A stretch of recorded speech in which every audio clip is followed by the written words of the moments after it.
Hi everyone, welcome back to our statistics class notes. This is Professor Sebastian. We're on page 89 and we're looking at our last example for section 6.2 and the last example for chapter 2, chapter 6, which is on the probability distributions, and specifically section 6.2 is on the normal distribution. Okay, so example 117. Kelly scored 73% in history, where the class mean was 68% and the standard deviation was 10.2. In mathematics, she scored 66%, where the class mean was 62% and the standard deviation was 6.8. In which subject did Kelly perform better compared to the rest of her class?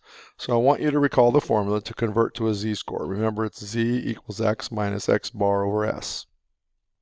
So in history, she had a z-score of, she got a 70, oops, I put 76, not 73, so assume this was 76 up here. Sorry about that, I'm not going to change these notes. So assume this was the 76. Cross this out and write 76 here.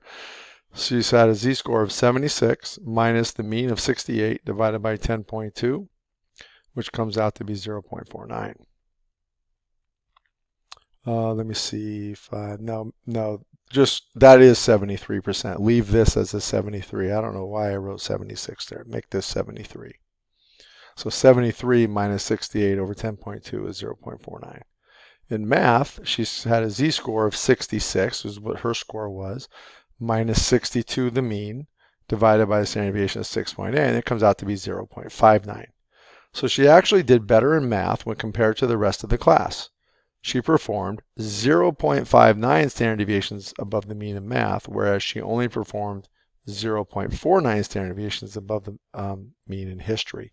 So she's better than the typical value by a little bit in math over history.